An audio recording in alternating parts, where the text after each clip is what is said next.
Great. And you know what? There's never any dancing graphics that go across my screen. There's never a song unless one of you just feels like, yes, this is the moment that I'm going to exercise my voice. I did have someone play the ukulele one time, and I finished off with something from an old variety show that made sense to a few of the people on the screen one time.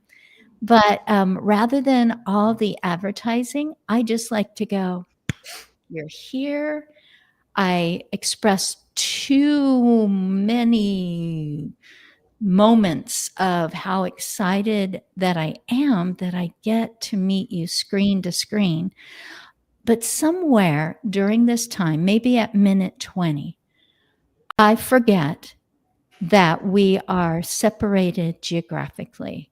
And I feel like we're sitting at the same table. And I just love it when somebody says, well, can I ask you, now that you're on the screen here and this other people, can I just ask you about this? And I realize this is that moment where we get to talk just like the people who are listening, the gentleman who is the caregiver for his wife that made comments on last week's show or made comments afterwards. And then I do end up with someone who goes, well, I've actually been watching for a while or listening for a while live. Or someone else who goes, can I come on your show? I'm like, anything to do with caregiving, whether you're an advocate, whether you have questions, whether you are an author, whether you have alphabet letters after your name, anything like that, anything to do with aging, because through these episodes, the last 3+ years, once a week, I discovered a thing called ageism. I didn't know it, but I sure do recognize it when I'm self-inflicting oh, that's because I'm old, kind of a thing. And when I'm also putting it upon someone, really, I didn't think people your age would even be interested in that. And that can go both ways. I could say, Neil, I didn't know that the people your age would be so interested in, the health of enriched longevity as it affects the mind, which is the brain, which is part of the body.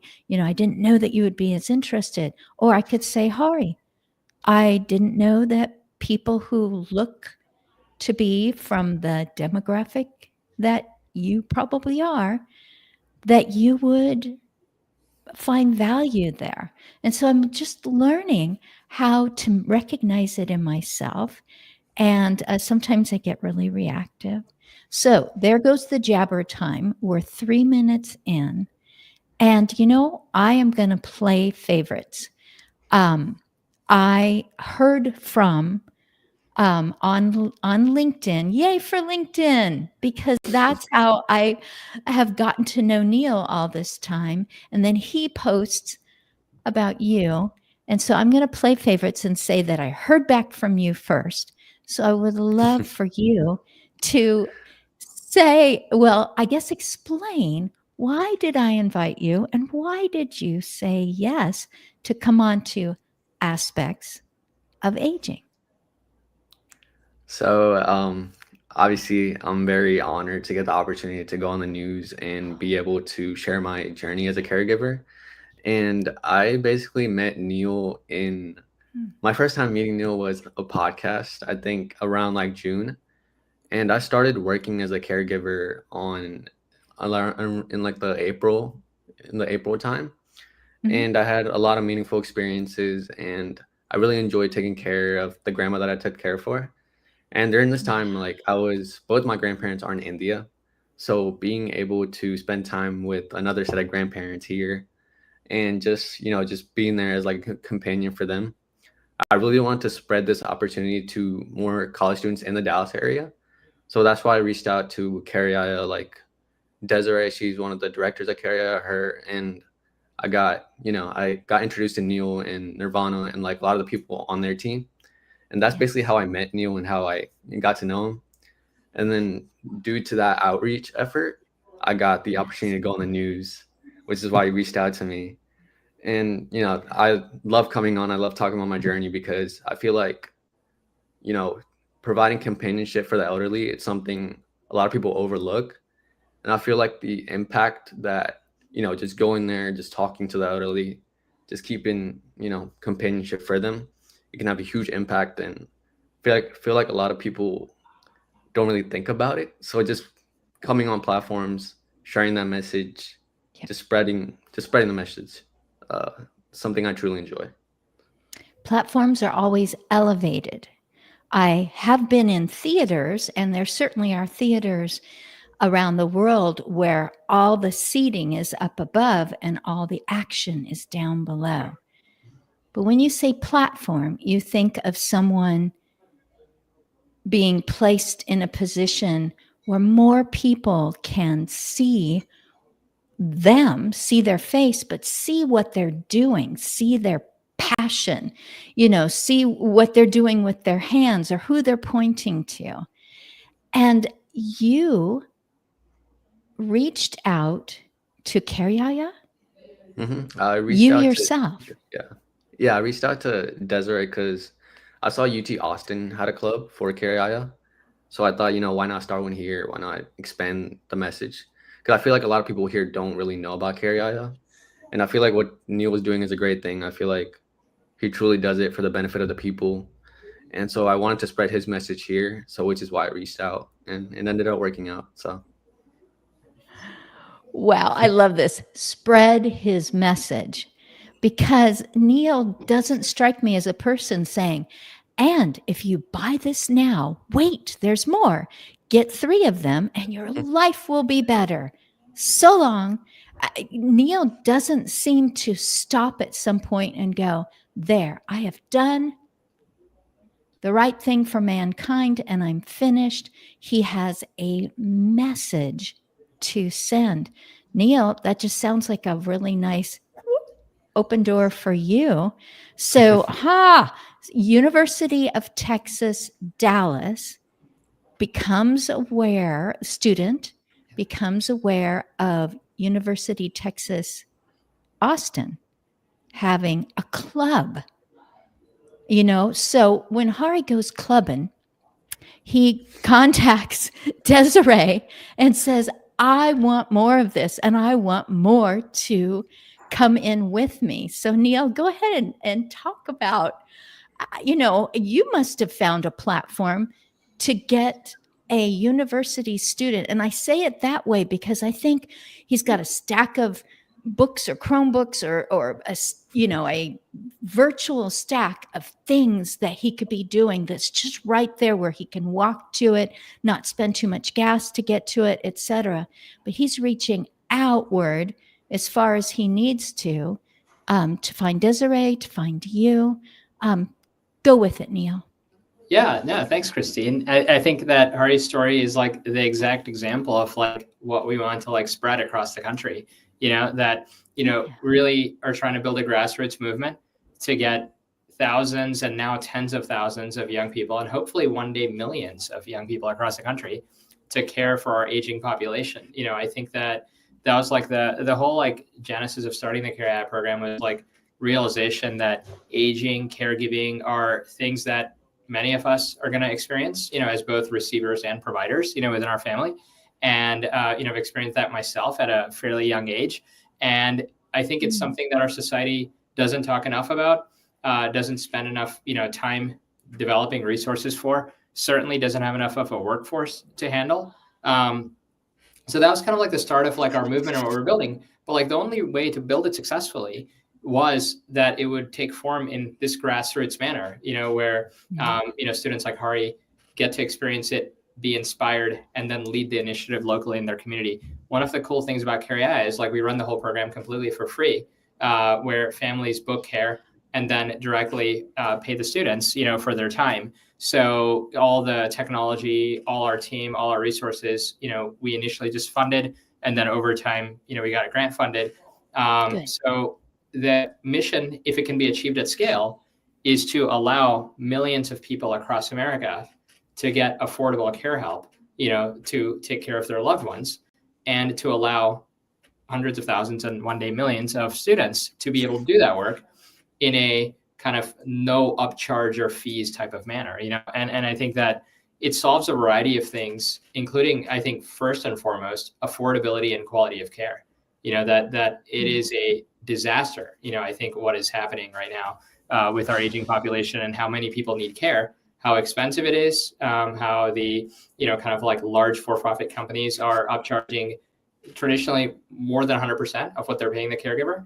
And then as a result of that, it's leading to a lot of pressure and burden on families because cost of care is very high, but quality of care is very low because the person doing the care isn't getting paid anything. So, you have kind of like a dual crisis. And I think the dual crisis is like getting worse on both sides, right? Cost keeps going up and quality keeps going down because people would rather do something else. And then on top of that, you have a growing workforce shortage, which I think is going to head in the wrong direction, right? With immigration restrictions and things like that.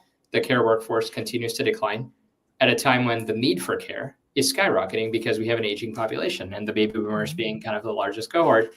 If you do the math on World War II, ending, the oldest boomers are turning 80 now. And that's really when the, kind of like cognitive decline hits, physical frailty, kind of functional limitations hit. So in the next 5 years, we're going to have a dramatic in care needs across America and a dramatic decrease in people to be able to provide the care, which means a lot of people are going to go without care. So, we are rushing as fast as possible to build out our program. It's my favorite to invite guests on who don't just come to say statistics and complain that someone ought to do something. This should be solved. Why is it not being taken to and it's like, what did you do? Yeah. Oh, I created this. I brought people on board. I shared my message, and someone else said, well, I can help in this way. So this is, you want millions. You're saying millions, and have someone go, okay, well, we're going to have to think bigger. I'm going to get my friend and I'm going to get this expert because so-and-so, oh, I know who else we need. We need the person that, we need Hari to come and be on TV where people are tuning in going, what was that guy about? And I'm really grateful that people can look it up later and go, who was that? What was he in college, etc.?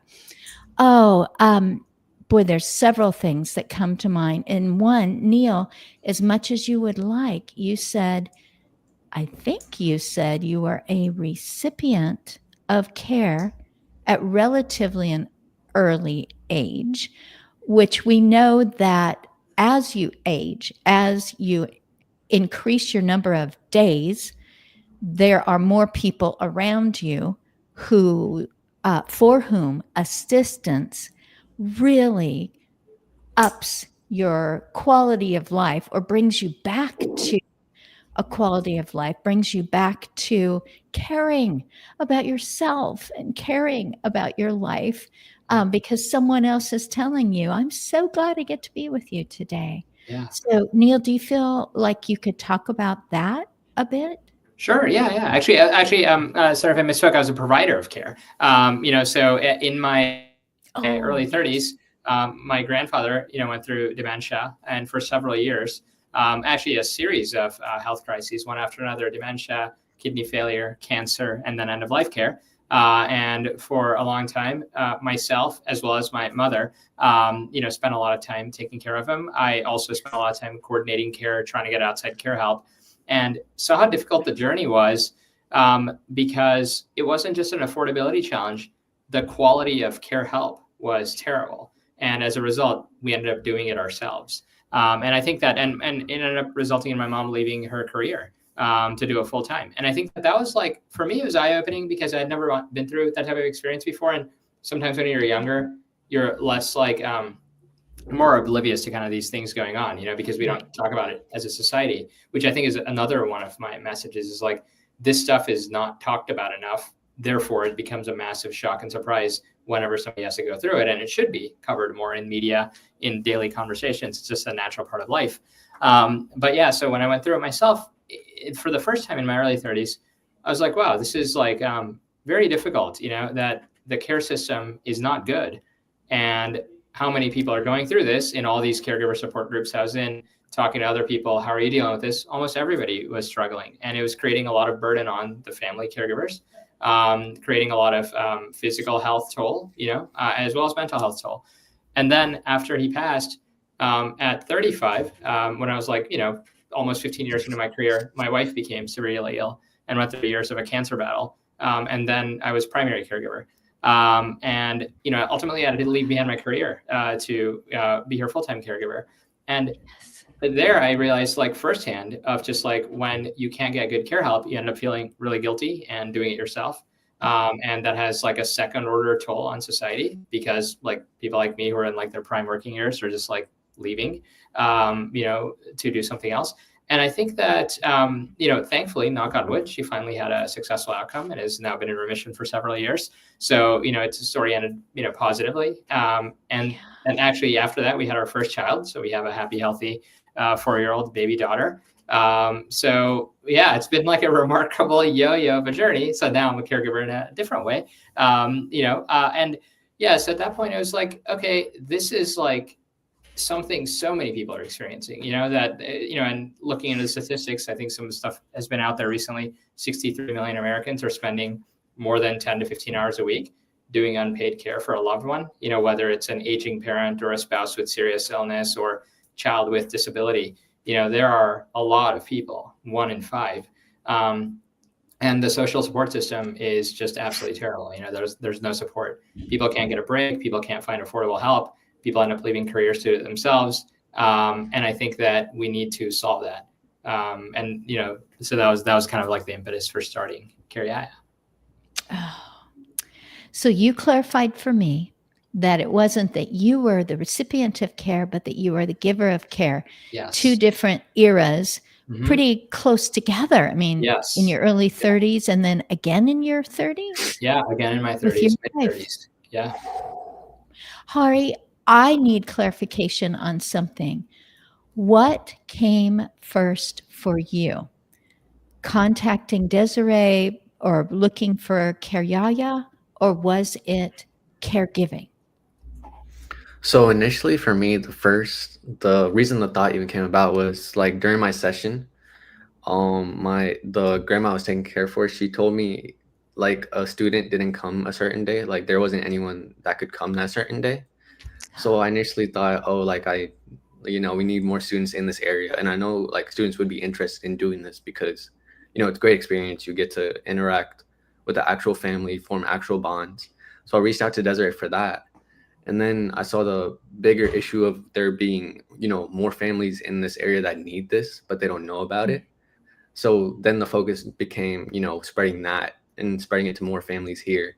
So the reason for reaching out, the priority was on the grandma, but I wanted to, spread this to students too. So it was both sides. I think I'm catching on. So blood relative grandparents living in India, you're not around them as often. And there is something in that time together that you treasure, in that interaction. I know that when I do what I do, it's, yes, I'm driving, I'm there taking notes, maybe during an appointment, and then, bringing back to home and making sure that all is well. But there's an exchange because I get to hear the stories as we're driving along. They point to places in Waco. I'm new to Waco 1 year, and they point to what used to be there, what used to go on. They speak encouragement into me, ask me how my week has been, et cetera, et cetera. And there's just this exchange. And then there's once in a while that, we could just get together when I don't have an appointment and I don't need to go. And I'm like, let's do that, because advertisement, just for the fun of it, HTO, so H and then the word T as in drinking tea, and then O. I was pointed toward one. And so this person said, when I'm not having an appointment, let's just get together and just talk. And I'm just like, whoo, I haven't had a grandparent in 20 years. And so, for my husband and I, there's only one living parent. So that interchange is rich in such a different way and exciting to relive with them what they did at that place that we were just driving by when it used to be the hangout, and who they got in trouble with, and where the best burgers were, whatever it is that they want to say to me. So how initially, I'm just kind of digging here. Initially, how did you find your US grandma? How did that connection happen? So I applied If you to want Carrie. to. Oh yeah, of course. So I applied to Carrie in I think it was January, and the family joined in around April. So that's when I got accepted. And then I had my first care session in May. And then that's when I started, interacting with the family, and we got close pretty quick. And during my shifts, like, all I did was just focus on them. Like, they told me I can, like, just sit anywhere else, like do work if I wanted to. But during that time, like, I just talked to them, and I would sit next to the grandma. Like, she would sit on the sofa and I'd just sit on the floor next to her. And she also had a dog, so I would play with the dog. And during that time, we had, we talked a lot about, how they both met, like, both of their kids, their grandson. Like, she talks a lot about everything. So we became close, like, really quick. And her birthday was actually close to when I had my care sessions. It was like a month after I joined. So I surprised her for her birthday, and that was a sweet thing too. Yeah. Oh, that is so great. So on a more regional scale, I wanted to move to Waco, leaving the state of Oregon for the first time in my adult life, which is significant. We're talking well over 40 years that I chose to be living in Oregon. I was moved there as a kid, but then I continued to be there. But I needed that reason. And I met Inez Russell, and her, same thing. There must be someone, some way, so that people who are isolated and have great big targets painted on their back saying, easy mark for any kind of exploitation. Nobody visits. They are desperate to talk to a person on the phone. Someone comes to the front door and they're just so thrilled that someone stopped by. And any one of those people can have, I just use the word nefarious, agenda. And so we have that going on. The isolation, I said the other day, solitary confinement has been used as a way to punish the person who's already a criminal, but to punish them further by simply removing them from the milk of human kindness, from the opportunity to interact with somebody else, to hear something besides your own voice. And for a lot of people, a lot of ages, the TV and the people, the characters, even the individuals that sing or play basketball or whatever, is their entire peer group, their best friends, etc. And then here's a college student who goes, well, we had a dog when I was a kid, And the way that we got it was there was, this puppy found running around in a parking lot. And this person is using both sides of their brain, imagining this little scared puppy and thinking about the person that they're seeing right now sitting on the floor next to them. I'm totally making up this story, you guys. I have no idea whether this is anybody's scenario. And seeing this person and imagining them as a much younger version of themselves, and they are experiencing the emotions with you. That's why we network. That's why we get together. That's why we make a phone call. How you doing? Please, please, please. Someone ask me how I'm doing. Just regular life. And here you are in solitary confinement. Maybe listening on the phone doesn't happen as much. Or who do you call?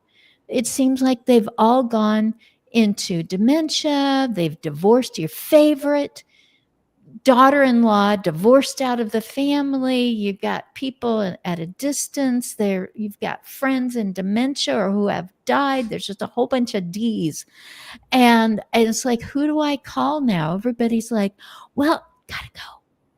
And here's someone who goes, hey, I just had to be with you today. I am so glad because I brought you a birthday surprise.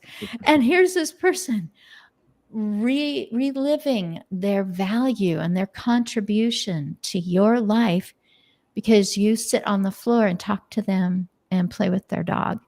And it's just amazing. It could be me. Oh my goodness. It could be me a couple months from now. Put me in a category of everything has become distant for me. I can't drive. I've had an eye issue. Everyone else has one of the D's. Just months. I'm saying months from now. It could be tomorrow. But and then I just find, and that's what happens to me as a volunteer too. I find that I add value simply by showing up, but just being me and telling them something that really happened to me or something I'm planning. And we both get to have this forward focus together. You can tell I'm a real champion of this. So Inez Russell at 39 met a complete stranger who was crying out in a hospital. And she left her loved one who was doing fine, went into that room thinking this person certainly has fallen, is in pain. And it was emotional pain of being isolated and thinking, no one's visiting me. No one's telling me anything more about my condition, and feeling like they were dying. And your attitude toward yourself, toward your longevity, toward becoming older, and toward your medical conditions can make an impact, a measurable impact. And so Inez, at 39, kids are starting to grow up and all, and she spent time with this person a few different days. They got better. They went home, and someone at the hospital said, can you come back and can we replicate you? She thought, surely there is a group that just does this. There's some sort of LTC ombudsman or somebody who just comes ready at the hospital to visit someone who's not being visited. There wasn't anything like that. So she thought, I don't know what I'm doing, but I'm just going to ask people if they would show up to a complete stranger like I did, just to spend time with them and let them talk about the fear of dying or the welcoming feeling that they have, or just to talk about being lonely for a while and interact with them and say that they're going to return and actually return. So that was 30, almost 6 years ago. She's now 74. And I met her last year and I went, I have my reason. I know I want to move to Waco, but I have my reason to be here. It makes such a difference in my life and I share that with that person. It's just being there, just being you, being willing. Neil, is there any sort of training for a person who goes, I'm kind of scared to do this? I mean, what if they're older and I'm not used to it? And what if they do something weird and I feel weird? Am I supposed to tell them don't do that? You know, how do I react? I'm really putting you on the spot. I have no idea if you have training or if you go, well, actually, thanks for the question. It's a great opportunity. So, we actually have provided a lot of like videos from UCLA Alzheimer's and Dementia Center for those that, want more help and want to upskill themselves. But really pleased to report, this might be the first time I'm sharing this, that last week we just won a major grant from the National Institutes of Health for a project we proposed for an AI-powered caregiver training app. Yeah, exactly. I should take the on that, but I gotta get to work. But we proposed a project to build a personalized caregiver training tool, which thanks to NIH, we generously won an award for, which is going to fund the build out and launch initially for just students, but eventually for the older adult population as well, family caregivers. But so that's going to help us personalize the training, because like right now, pointing people to YouTube videos is helpful, where people can kind of upskill themselves. But, AI allows us to figure out, let's say if Hari were to go to a next session and it's somebody else, we can input all that data anonymized, figure out, okay, what is going to be the 10 most important things to know for that person's care. Also then personalize what is Hari's skill level currently, what does he already know? And then say, these are the next 3 most important skills to develop. And here's a series of bite-sized videos, because a lot of times, students are, doing this while also full-time enrolled in school, working on evenings, weekends, et cetera. So they don't have like 80 hours consecutively, to kind of like take weeks of classes on this. So how do we upskill people and meet them where they're at? So, through this AI-powered app, we call it Yaya Guide. That's the name of the grant that we won for our project. There will be 2 to 5 minute video modules, compiled with a lot of information we've already collected from, geriatricians at Johns Hopkins as well as at Duke, and then served up to students based on their current skill level and who they're caring for. So it's a better way to personalize it. But yeah, we're trying to kind of like add more training initiatives that are convenient and easy to use. And I'm glad you asked the question, because I think that there's a big challenge with the way we're approaching workforce in our country. And it's this idea that everybody has to have a CNA, in my opinion, is a very antiquated idea. I understand if there was an abundance of workforce, you might be able to impose something like that. But I think it's leaving behind a lot of people, because CNA, one, I think is overtraining for basic level companion care of older adults. Like, yes, if you want to go work at, Baylor Hospital, sure, you need a CNA, if you want to be a nurse aide. But if you want to be a companion for an older adult living with dementia in their home, 61% of the care hour, we did this research with ARP, 61% of the cumulative care hours and the care needs are this companion level, kind of low acuity. Yeah. So, you're overtraining. And then the problem with CNA that I find is that in many geographies, the cost of that training is sometimes upwards of $1,000, as well as like weeks of class and then months of waiting to take and pass the test. So I feel that is leaving behind a lot of people who could otherwise participate in the workforce. So we focused exclusively on, okay, let's go into companion care, where if we can upskill people ourselves, and it can be very modest level, now the burden is on us to make sure we onboard people with lower acuity needs, which we do. But as a result, a lot of people can kind of like solve that problem, and we could unlock a larger workforce. So anyway, long-winded answer of saying, yes, there is, and very excited that there's about to be a lot more. And critically, it's not going to create a barrier to anyone who wants to do the work. I feel like sometimes the prevailing methods of industry training are really just creating a barrier and keeping people out of the work.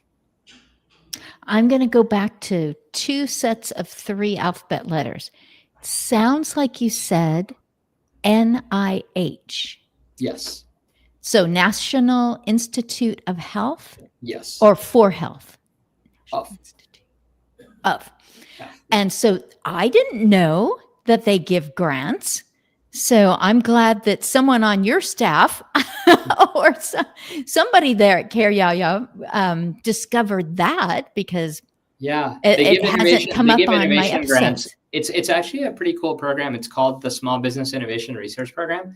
Most of the grants that they've given historically have been to research universities, right? Like if you're working on a new mechanism for understanding how dementia happens, right? And you're at like a big research, academic medical center, they would give a grant to fund that work. So NIH, despite all, kind of media coverage and everything, I think NIH is like funding stuff that private sector doesn't fund, or sometimes funding stuff before private sector funds, oftentimes just research for the sake of research and a better understanding of what's going on with our health. And then oftentimes some of those research projects, somebody finds a therapeutic target, develops a drug, and then private sector investors will fund that. So I actually think it's like, for all the critique of government, I think a lot of people out there miss that government is the innovation, whether it's like inventing the internet or inventing, sophisticated electronics or inventing, kind of ways to combat disease. Oftentimes the first funder is NIH.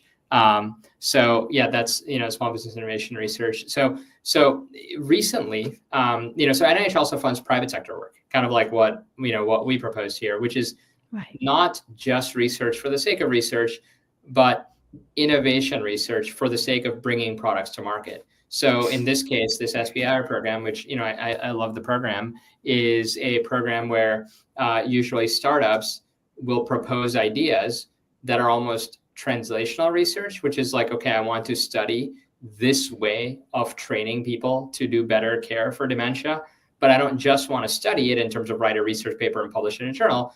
I want to actually, to your earlier point, I want to do something about it. So you're simultaneously saying we have a theory that this will work to train and upskill people who are currently not in the care workforce faster, and we will do the implementation of that and then build out a sustainable thing. And if they like the idea, they'll say, okay, here's your first funding, go do it. And then their hope in that program is that you successfully build and bring to market, what you proposed, successfully scale the impact. And then typically they might even give follow-on funding, or hopefully that kind of launches it into orbit. And then private sector says, hey, you're solving a problem. Okay. And then the private sector carries it from there. But it's a really cool program that I think a lot of times people don't know about. And I think in recent years, there's been more of a shift to funding programs like that because they oftentimes have very high success rates of who they fund brings that stuff successfully to the market.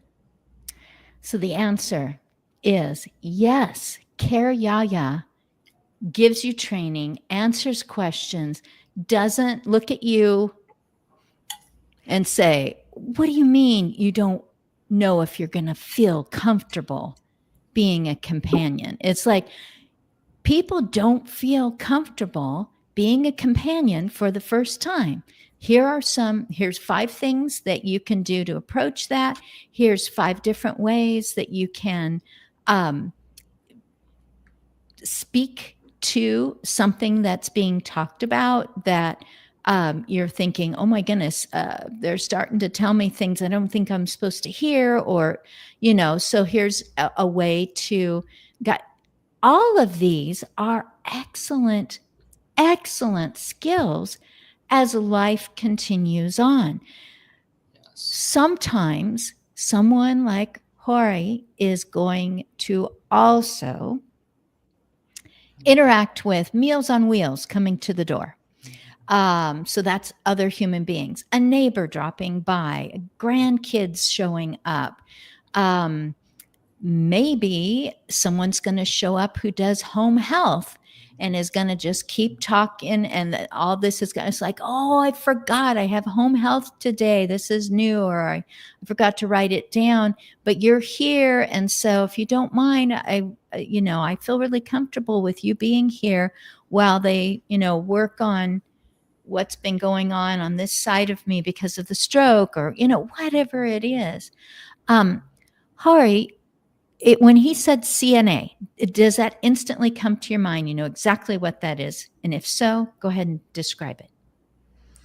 So I've definitely heard of CNA before because I'm on the pre-med track, and a lot of my Oh, yes. friends are, yeah, they do CNA work, and I wouldn't say I know too much, but from what my friends have told me, Neil is right. Like a lot of it isn't stuff you need immense training for. A lot of their duties that they tell me is, they just make sure like they're safe, like mobility wise. They clean, they groom, but they don't do like any advanced tasks that, require like an extensive amount of training. But yeah, yeah, I know like a few CNAs, and yeah, their tasks don't go as far as like past like grooming, taking like basic vitals, stuff like that. So grooming, you mean like hygiene, Yeah, hygiene, maybe toileting, stuff shaving a man with like. his, okay, etc. And also helping with those personal things that person may have done for themselves for years and years. And now here comes the switch. So that's why they need the right heart. So CNA, just in case someone's listening going, I still don't know what you're talking about, a certified nurse's assistant. So you get to have someone with more training to actually be a nurse, but certified nurse's assistant. I looked into it. I didn't do it because it was going to take a lot of time, and I still had kids at home. They were teenagers, but I wasn't going to ignore them. And it did cost money, and I wasn't sure how long I would continue. And in my situation, I did continue being an assistant, continued being a hired caregiver in individual homes well into the COVID shutdowns. I was immediately given my piece of paper, and I remember driving to my client and looking both ways down a huge road. And at that time of the morning, there should have been traffic everywhere. And there was one delivery truck and one car. And that was all. And it was eerie. And I had my piece of paper. I just didn't know what to expect. It was very uncertain time for everyone. But once I got into that home with that person, except for the fact that I was gloved and masked constantly, I had already learned how to remove my gloves without ever putting, just the hole and the gobble and all that sort of thing. And the only thing that was difficult was that my person would say, "Can you just take that mask off? You're so nice. You wouldn't give me any germs." I came up with all sorts of things. I said, "Well, the other day, sorry folks, but I do embellish. The other day, I thought I might have the sniffles, and you just do not need that many colors coming out on your Kleenex." Pa ha ha, we'd laugh. And they would let me keep the mask on. It wasn't time for me to sit there and go, "Don't you know there's a pandemic out there? The whole world's gone mad." It's like, no, I'm here to just interact with you. And yes, they really were aware of what was going on. TVs were loud and on at several of those places, but I would ask them if they didn't mind if they turned it down so that they could hear me more clearly, and we would have wonderful interactions. And I used anything I could to emphasize that I was still a person behind there. And as I would leave, I would get to the door, I'd take off the mask and say, "See, it's still me." Oh, we'd laugh and off. "See you next time." Put on the mask, off we'd go. We are at a perfect point. So I'm going to start with Hari and say, what do you want people to remember, or how would you like to alleviate the feeling of, if I contacted Karyaga, or if I got involved with a person I don't know, I can come up with scenarios that has me going, shutting down. Then I have guilt because I'm not showing up, etc. Can you just speak to a person that's thinking, I'm going into caregiving? I see that value. I know that I might be practicing now for my own family members in the near or distant future. Can you just talk about, I guess, the reason beyond, oh no, someone didn't show up for my person. We need more people. But just, I don't know, pretend like you're reassuring me, because I needed reassurance 12 years ago when my neighbor said, you would make a great caregiver. And that's what I'm in charge of at work. Show up Monday and I'll hire you. And I'm like, what is a caregiver? This was only 12 years ago. I said, oh, you mean working at a nursing home, like those hallways? No, no, no, no. You are sent into a person's home. You need to be the invader that feels invited, that, and you just have the right demeanor to allay concerns of family, concerns of other people that are caregiving. And I'm still just going, I don't get it. She goes, I'll train you. Yeah, I'll train you. So, and obviously I got to the point where I was like, I just don't want to stop. And I just need another reason to go into people's homes and spend time with them, and make sure that the whole neighborhood knows that this person gets visits pretty often. So if you're thinking to do something that's not good for them, you're going to have a bunch of us to deal with, because we show up in phone calls, we bring fresh fruits and vegetables, we take them to their appointments, and we do all this for free for the people who do not have extra finances to spend on, a chauffeur and a concierge, etc. So go ahead and talk to that person that I was 12 years ago, that my neighbor talked to, and let them know why it is that you're like, yes, let's do this. And I know it's not just because you're a medical student, because you just said you don't even have to be a CNA to be a true friend, a companion. Well, if anyone wants to go into caregiving, the first thing I would say is, you don't have to be extroverted. You don't have to be like great at talking to people. You just have to have the heart for it. And for me, like, thankfully, both my grandparents are alive and they're both in India. My dad's side, they have, my uncles and their grandkids are there. So they have companionship that way. On my mom's side, both of, my uncle and my mom are both in America. So they don't have grandkids there. So they're pretty isolated. And we call them like daily, but you can hear like the sadness that they have that we're not there. So being able to go into this opportunity and have the opportunity to basically interact with them and basically serve as companionship for them is a great thing to do for me. Like, it fulfills me, like, personally, because I know how much happiness my grandparents would get if someone was there for them that way. And I've heard it from, the grandparents I take for it right now, like, from themselves too. There's times where like they refer to me as like their own grandkid. So just moments like that, like, if you truly want to make an impact in their life, that's all that you need. You don't need to be perfect at talking to them. You just need to go in there with the genuine passion of taking care for them, genuinely caring about the things they say, just you just have to care for them and, have a genuine passion for it. You don't need to be perfect at talking or anything. So Yeah. that's what I'd say. Wow. And I'm gonna put this out there, because people would ask me, what do you do for those people? And I know that they're thinking getting into their personal space. And I said, well, I'll tell you what I do for all of my people. I restore humanity.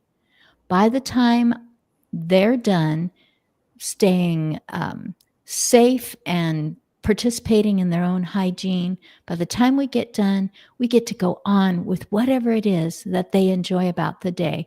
And invariably, I hear, oh, phew, my hair, these clothes, I'm in street clothes, not yesterday's pajamas. I feel human again.